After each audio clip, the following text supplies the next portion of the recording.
Hey, welcome back to the Mining Pod. Today we're talking public policy. So hopefully everyone stays on air for this one because sometimes people don't like politics, but it's presidential election season. So we brought on Kyle Schneps from Foundry to talk about that. Are you a retail or institutional investor interested in Bitcoin mining companies? The Miner Mag brings you free data and analysis from all major NASDAQ-listed Bitcoin mining operations to know who stands out. Check out visualized metrics and data-dependent stories at theminermag.com. Thanks for listening to the Mining Pod. Want more? Subscribe to our main feed on Apple, Spotify, YouTube, or wherever else you get your podcasts for another weekly show on Bitcoin stocks. And check out our newsletter at miningpod.blockspace.media today. Kyle, welcome to the Mining Pod. Hey, thanks for having me. Good to see you again. Yeah, we were just at Masari Mainnet and we had a great panel. It was honestly kind of a hodgepodge of people in the mining industry. We had investors, operators, hosting, and then you were there kind of giving like the reg side of stuff. And I think it was a pretty good panel. We definitely just want to follow up because here's an opportunity to talk about what's happening with the industry going into what could be one of the most important presidential elections for Bitcoin. Everyone always says like this is the most important presidential election, but for Bitcoin, I think there's a pretty good case for it given the history of the Harris or the Biden administration and now Trump's claims. But we'll start with just some context. Why is Foundry involved with lobbying in the first place or involved with the political scene? Maybe you guys don't describe it as lobbying, but why do you guys engage with this? Yeah, so I think that's a good question, especially as we're most famous for our pool, right? We have sort of the largest Bitcoin mining pool, and certainly I think one of the most sophisticated ones. But really, Foundry's goal is to empower decentralized infrastructure across, the digital asset space, and Bitcoin, of course, is one of our main focuses.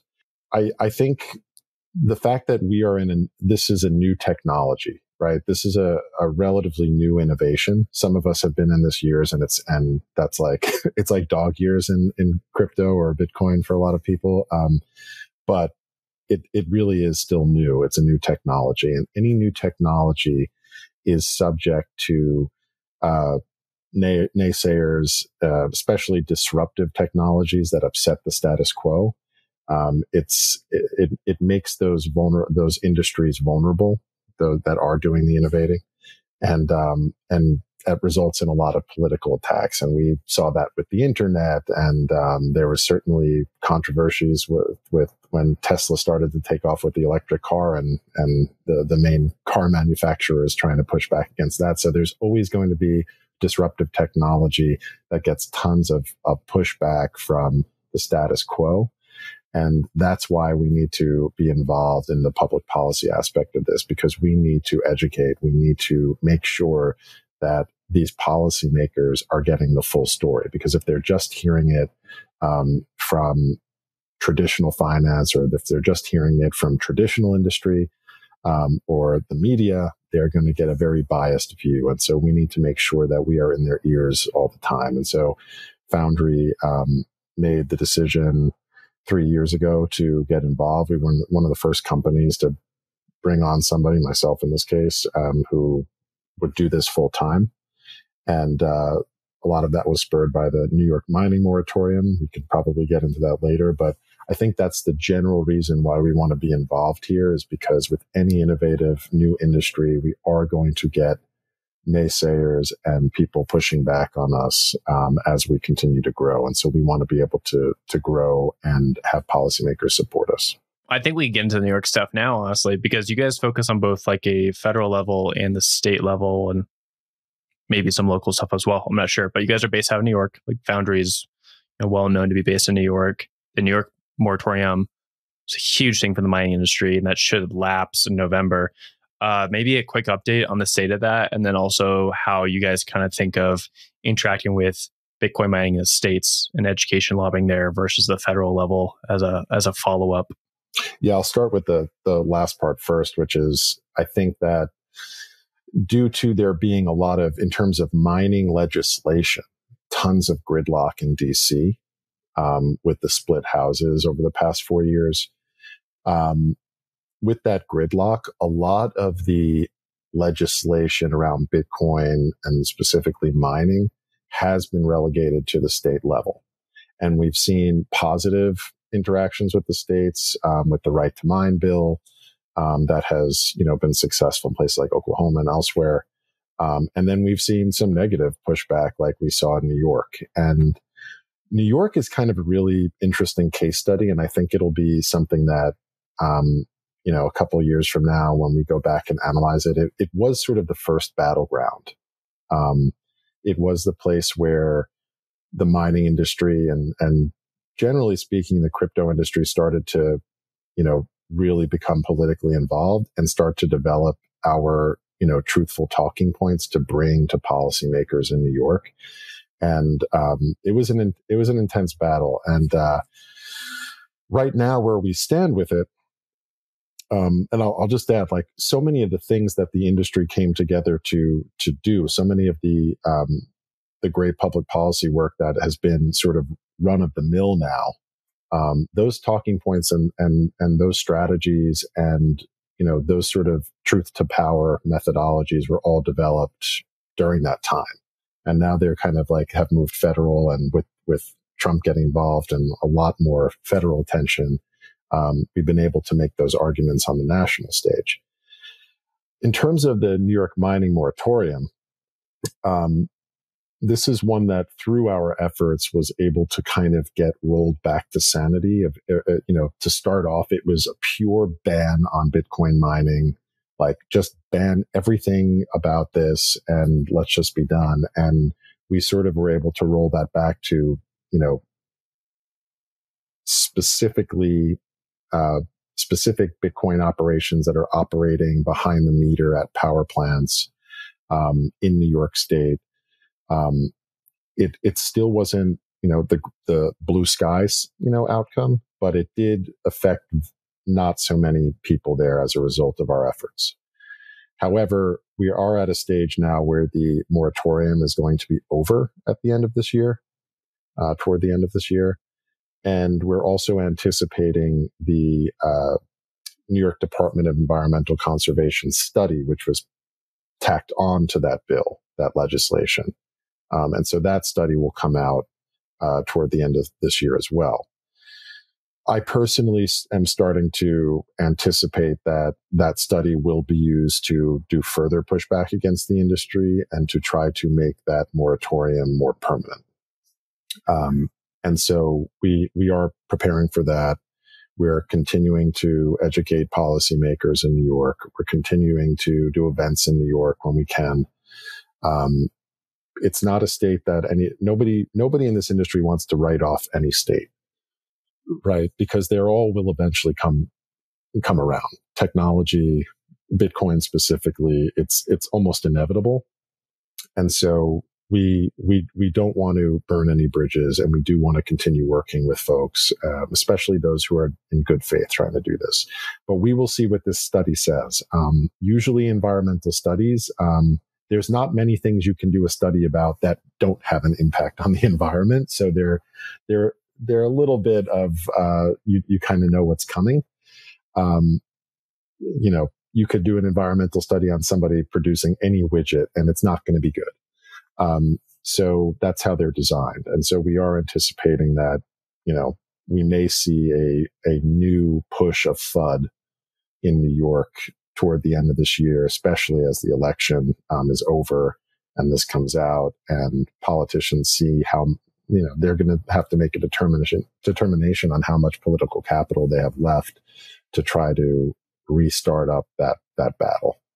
But I think that over the past 3 years, since the moratorium, or 2 years since it was actually passed, there have been so many, we've made a lot of headway with the positives, what this technology can do for the environment, what it can do for the grid, what Bitcoin mining can do for renewable energy production.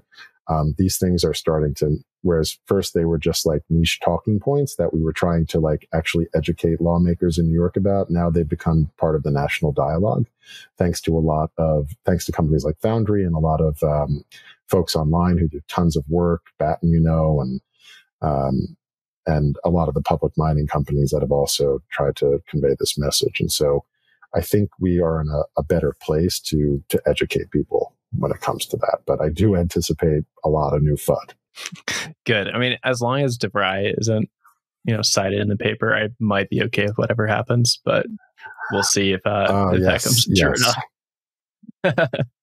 not. Okay, so no, well, he was certainly one of the people who was. I was sitting in meetings, where I was able to listen into some of the things that Earth Justice and other folks were saying, and the main leader of that whole political push, Assemblymember Anna Kellis, and it was, right off of the DeVries talking points, which was like, oh my goodness, every Bitcoin transaction is 2 iPhones in a landfill. I mean, they were saying this like really, angrily, which is completely false, and it shows a fundamental misunderstanding of how Bitcoin even works to begin with. But hopefully, I think we're in a much better place now.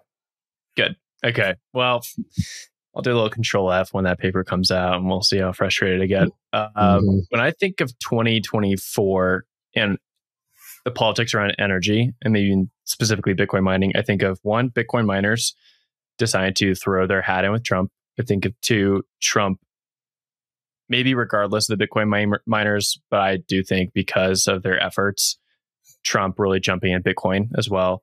And then the third thing I think about is the rise of ChatGPT and AI bringing this energy conversation to the forefront of a lot of people's minds, and almost like a tech white pill, if you will, where it's like, oh, okay, like energy is not a bad thing because it makes my life so much better. And like, maybe there's a way to like solve this energy crisis.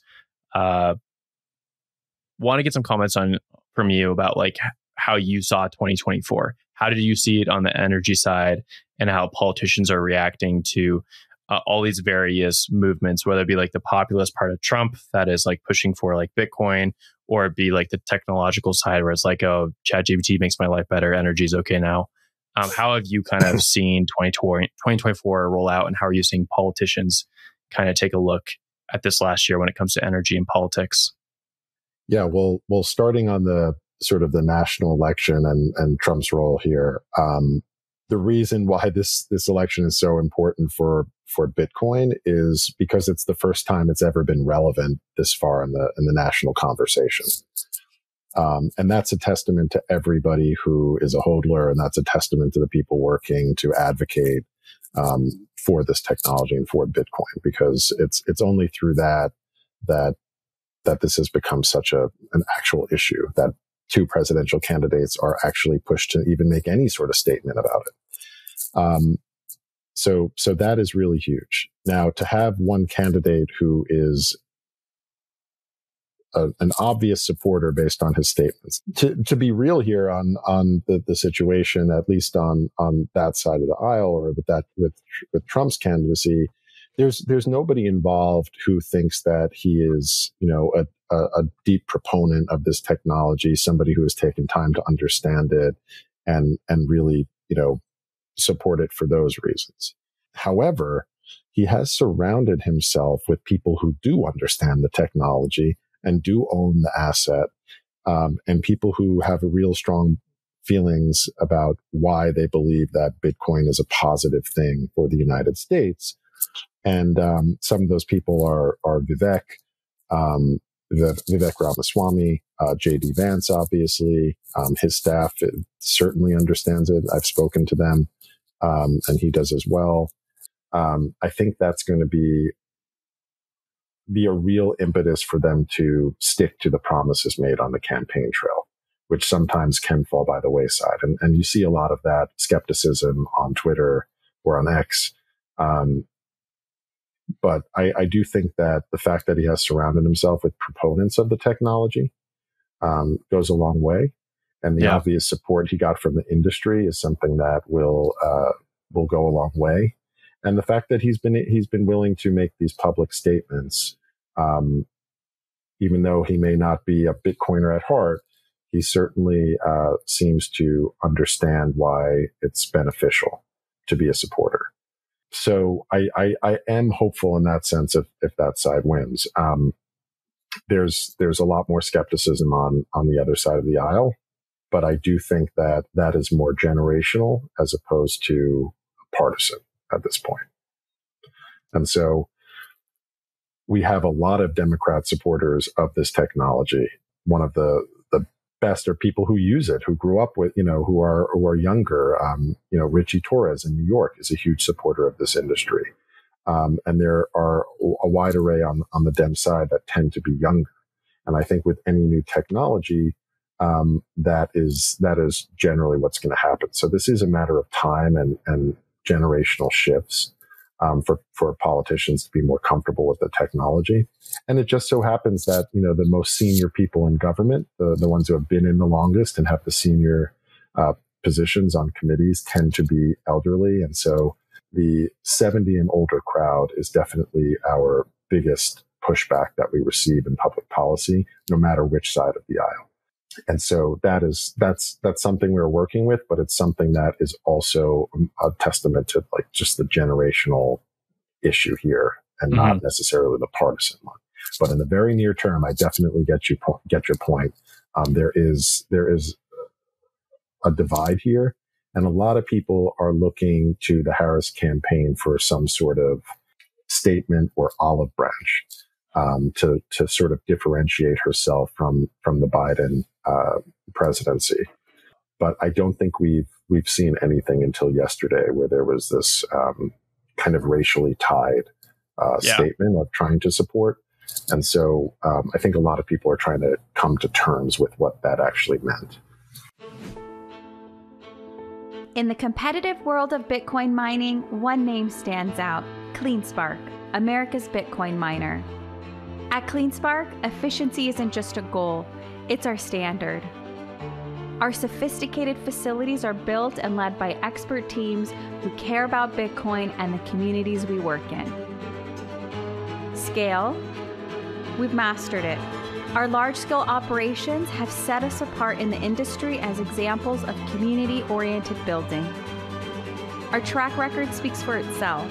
We navigate the complexities of the new economy with precision and with skill, continuously achieving operational milestones. Curious about how we do it? We invite you to discover the story behind CleanSpark's success at cleanspark.com.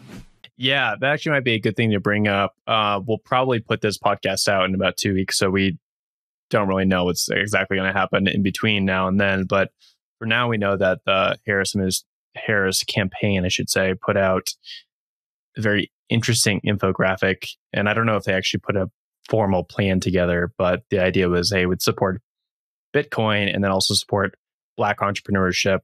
But a lot of the two things were tied together, which I think some people are confused by. One of the lines within the infographic that was shared on Twitter talked about how they were going to protect Black investors in cryptocurrency. I think generally overall, everyone wants like safer crypto markets. So won't say anything about that. How do you think like the industry writ large is seeing Harris? Is it the same as the Biden admin? They're saying like this is going to be the same. And do you think any of this like stuff she's put out so far is going to change anyone's opinions? The only person I've really seen who's been interested in the Harris administration has been the folks over at Ripple who've been donating a little bit, whether they are in-house or executives just donating out of pocket themselves. There's a few things to unpack here. And so the first is, on one hand, there was a part of me as somebody who was kind of deeply, deeply involved in the New York moratorium fight. One of the things we tried to convey to policymakers there, because it is a very deep blue one-party state, is that, this is not a crypto bro. Like they had it in their minds. A lot of people do, thanks to the FUD and some of the media, that this is a crypto bro thing, right? It is, it's just a bunch of elite white crypto bros. And, they're basically just like offshoots of Wall Street that are getting involved in this. Well, we were trying to make the case that it's actually a very wide, diverse ownership of Bitcoin and digital assets. And we had Ian Gaines come in, who was with Black Bitcoin Billionaires at the time, and he had written an incredible piece to push back on that mentality, right? Because they had over 100,000 members of people who were, specifically into Bitcoin because of the access it brought to financial systems that people didn't feel they had from the traditional Wall Street, vector. And so that was a huge thing they were talking about. And it always seemed to fall on deaf ears or be put aside. And when you look at the stats, whether it's from the Federal Reserve or elsewhere where they've done these studies, it is a very diverse ownership, right? It's all sorts of people who feel excluded from the financial system and feel they have better access to Bitcoin or other crypto digital assets. And so when I saw the Harris campaigns thing, I was like, well, they're admitting that this is actually finally, we're getting some people to admit that this is a diverse ownership of the asset, right? They came out in the statement and said 20% of people who own, digital assets are Black or brown Americans from communities of color. And so I think that's a huge step in the right direction of acknowledging the diversity of the ownership of this asset class and the supporters. So to me, that's huge. Now, there was a lot of pushback on that of, why are you specifically tying this to race? And I'm not going to get into that here. Obviously, we know, and I think the biggest proponents of Bitcoin are that this asset is for anybody who feels excluded and even people who don't. That's the beauty of Bitcoin. It is for everybody. Whether you are, Larry Fink, or if you are just a first-time investor as a teenager learning about the technology.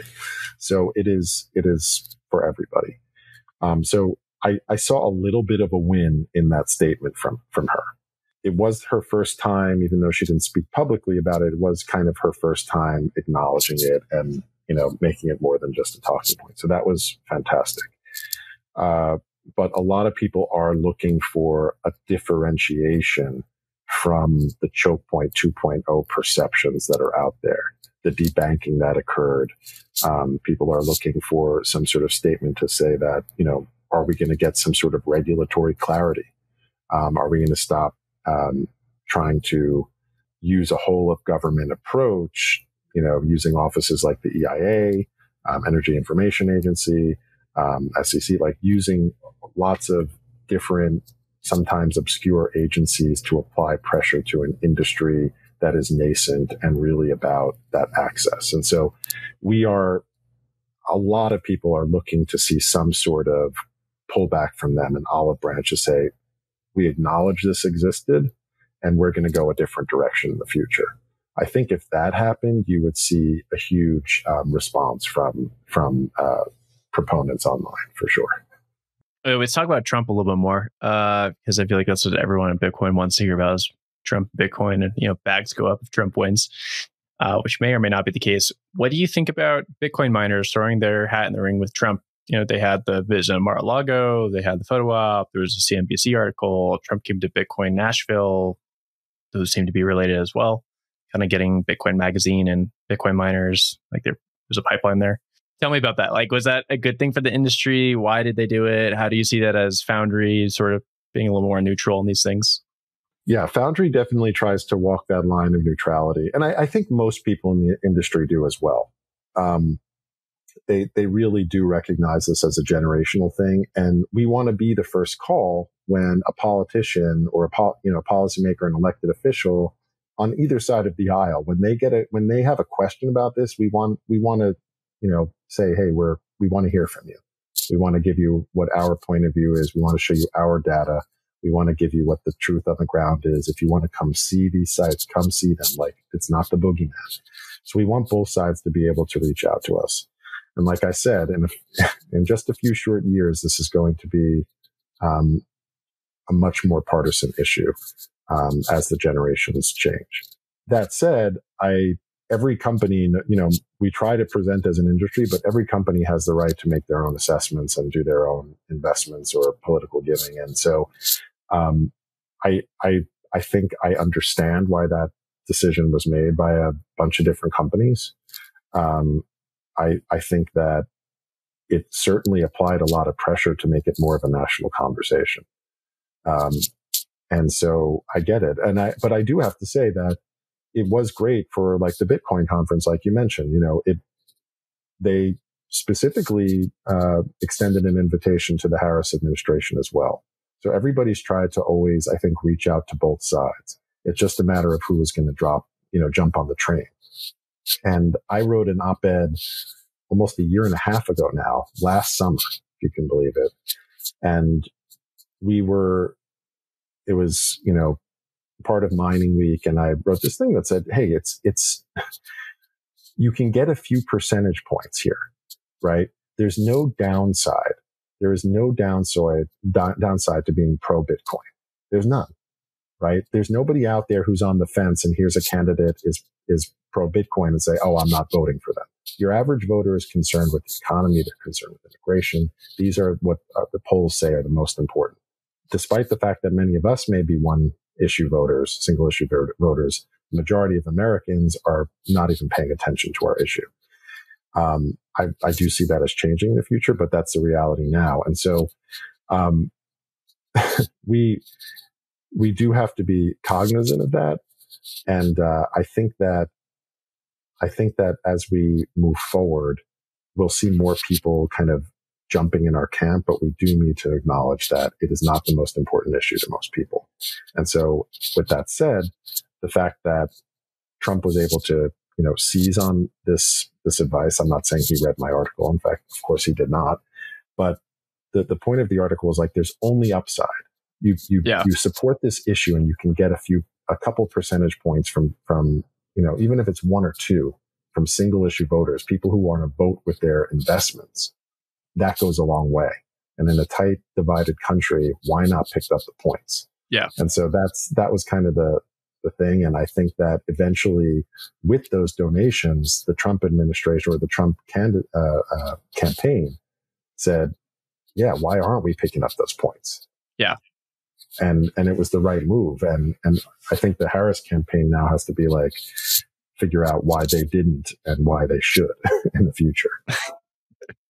The photo op was pretty fantastic, though, for the miners. I think they enjoyed the spotlight a little bit there and maybe helped out their mining stocks a little bit. What do you think happens if Trump loses, though, for these Bitcoin miners? Is there going to be political repercussions? We certainly saw that the Biden administration was willing to take the crypto industry to the woodshed with Silvergate and Signature. Now, of course, that's mostly based on reporting, but pretty solid reporting as of now. And even some people within the regulatory regimes coming out and saying like, yeah, that's what happened. But do you think that we could see similar repercussions against Bitcoin miners for their stance in supporting a Trump? Or is that probably just reading into it too much? Well, I'll say this. I think that I think if the Harris campaign is victorious in the election, it will be received by them as a second term. And what I mean by that is it's usually when an administration wins its second term, they view that as an approbation or support for everything they've been doing before. It's a very interesting caveat here in the fact that you have the same administration, but a different candidate. And so I think a win here, especially any sort of resounding win, if that's possible, would be viewed as a mandate from the American people to double down on the things that were being done previously. That is one possibility that we have to consider. Now, hopefully, with some of the statements that were made, especially in recognizing the diversity of ownership and supporters of Bitcoin and the digital assets industry, hopefully that recognition will allow them to shift their policies a little bit. Hopefully now that they're recognizing this isn't just a crypto bro thing. In fact, there's 50 million of diverse Americans who participate in the crypto and Bitcoin ecosystems, that they start to turn the page, so to speak, on the previous policies. So that is a possibility as well. If they're going to protect community of color crypto owners, I think they would have to make that a much more widespread thing for everybody who is engaging the space hopefully beyond any sort of draconian customer protection stuff. or it's couched in customer protection policy. We certainly want to see the industry be able to thrive in the US, and that's what we would hope for from them. Interested in Bitcoin scaling, startups, or learning more about Bitcoin softworks? Join us Saturday, November 9th at the Fidelity Center in Boston, Massachusetts for Op Next, a one-day conference on scaling Bitcoin hosted by Blockspace Media, the producers of this podcast. Join Bitcoiners like Peter Todd, Portland Hodl, and more to discuss various Bitcoin proposals like OpCat, the Great Script Restoration, CTV, and more. Attend workshops, speaker sessions, and panels discussing the latest in scaling tech, from ZK to ARC to Bitcoin softwork history. And for a limited time, use code OCTOBER to get 25% off a general admission ticket. Find out more by visiting opnext.dev. Again, that's October at opnext.dev. You can find out more by checking out the show notes below. I mean, I'm sitting over here as a podcaster, a little less worried about it, but it certainly is something I think friends in the industry are worried about. And that's why they decided to go all out.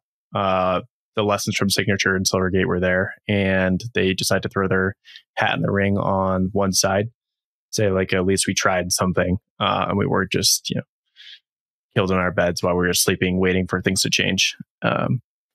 Yeah, it's certainly something that, the industry has tried to reconcile. And there's a lot of truth to this other point of view, right? We see this on X all the time, right? Yeah. It doesn't matter, right? Bitcoin will be fine.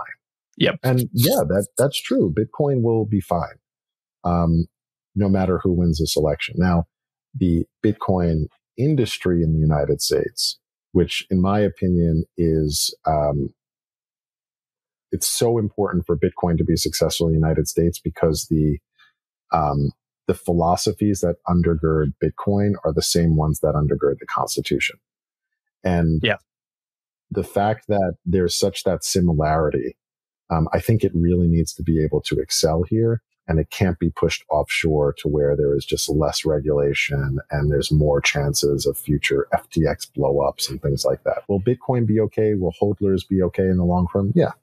But will the ecosystem that has developed uniquely in the United States over the past 4 years be the same? That's the risk.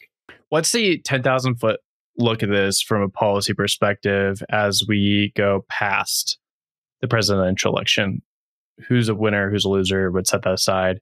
What are like some key things the industry is looking forward towards, whether it be in the energy side, the asset side, investment side? I think we can kind of like land the plane there. Like, what are some things that you guys are focused on from a strategy perspective and education side? Funny enough, and this sounds a little crazy to have to say this, but funny enough, the main goal of this industry politically is to be treated equally. Mm-hmm. It shouldn't have to be said. It shouldn't have to be a fight, but that is the main goal. When it comes to Bitcoin data centers should not be viewed differently than any other data center, right? If anything, there should be more promotion of Bitcoin data centers because they are location agnostic, because they can be, first and last resort buyers of wasted energy because they can set up in abandoned orphaned wells and things like that. I mean, there is incredible unique use cases for Bitcoin data centers that Amazon data centers or AI data centers cannot do. To get back to something you asked about before, when we're talking about AI data centers, which a lot of Bitcoin miners have, also started to dabble with. Yeah. In terms of hosting. It's really unique. And I think it's something that has to be reckoned with. If anything, a lot of the FUD that had been pushed on Bitcoin data centers can certainly be pushed on AI data centers even more so, because those data centers are 24/7. They use more energy. They use more water. They have the potential to be much more widespread, as we can see. And so it's actually interesting to see how the conversation will develop in the future, because one of the concerns that I have is, okay, well, some of these, the big five companies that are engaging in AI data center development, the lobbying arms of these are so large, our industry is nothing compared to these. I bet our whole industry has as many, people working public policy as maybe just one company's DC office. That's so yeah. So it's like That's right. there's an element of this of trying to acknowledge that, our industry needs to be treated equally with these others. We need to be recognized for the ability to flex, to do all these other things that other data centers can't do. Yeah. And we're going to see a lot of changes in the energy landscape. I mean, just today I saw news that Amazon is investing in nuclear energy development just to supply its data center development. Yeah. So we're going to see more and more of that. And it's hard to predict. It really is. I mean, you could speculate about it for a long time, but I will say that we have to be concerned politically about how energy is used, because we've seen the politicization of energy in general. Yeah. Right. This is case in point in New York, right? If you want to use energy at a power plant and you're designing widgets, that's fine. But if you're mining Bitcoin, you can't. Yep. So my fear is that we may reach a point in the future where they start to, based on political priorities or special interest influence, start to pick which industries and which people have right to energy and which do not. Yeah. Who gets to use it? Who does not get to use energy? And, for 3 years now, we've been talking about, a scarcity mindset versus an abundance mindset of energy production. And I think that scarcity mindset leads us much closer to the meeting out of energy to those people who are closest to the political priority of the moment. And that is a really dangerous place to go, because it can be used by both sides for negatives, right? If there's a political thing that you do not disagree with, well, maybe we're going to tax that particular industry's energy, and we're not going to tax somebody else's. So you get into this place of picking winners and losers based on political, special interest. And that's a big scary thing to me. So I didn't expect to bring this part up on the show, but how interested do you think the energy world is going to be in working with Bitcoin miners? Is that something that's kind of coming up, and there's going to be the ability to work together? Because obviously table setting for this question is there's pretty thin margins in Bitcoin mining, all things considered, right? The fact that we don't have a lot of lobbyists is because most mining companies barely have any people on staff, right? The SG&A costs, people make fun of them on Twitter and say they're too high for these pubcos. They do balloon every bull market, but for the most part, there's maybe 15, 20 people on most mining companies tops. Sometimes these companies get big, but the Riot's big because they have a huge construction team and engineering team. Is there a way for Bitcoin miners and energy companies to work together, since they seem to have very similar goals, or is it too competitive at this point for that to ever really work? I certainly can foresee it, and I would imagine that it's also happening from conversations I've heard, that there are people who are trying to take it. There are people who recognize the incredibly unique use case of Bitcoin mining. It was not intended to be this way, right? Certainly, there's nothing in the white paper about all the location agnosticism and how that can work with energy and the flood that, it was not foreseen. But I do think that there are people, the more people know about how the grid works, how energy works, how electricity works, those sorts of engineers tend to be very understanding of what we're doing. And they definitely try to see where the collaboration can exist. So I think it is happening. I think it will happen more. And I think as more data centers get more and more developed, you're going to have more companies who are seeking, especially during bull markets when the financial aspect makes sense. They're going to start to dig into that, and they're going to start to want to have Bitcoin mining as a backup or as part of their data center, so that they can remain profitable. Gotcha. Well, I think that's a good place to kind of wrap up. Anything from the Foundry side we can hint at how people can get involved? What are some efforts that you guys are doing in terms of education or grassroots for people who are more politically minded? Yeah, I think some of the best ways to get involved are through some of the packs that have been developed, some of the the Coinbase crypto. What is the crypto vote or? I'm blanking on it now as well. But when they first started to put on the app, political ratings of candidates, I thought that was really great and something we were hoping would happen, because it reminds people that they are voting with their wallet sometimes. And if a candidate, no matter which side, because we have detractors on both sides, we have supporters on both sides, it reminds people that, hey, this is actually important to my investments and to, the reason why I invested, which is hopefully because they have some sort of belief in the underlying technology. And so I think that's a huge way to get involved with the crypto voting applications within some of these larger companies, especially the public ones.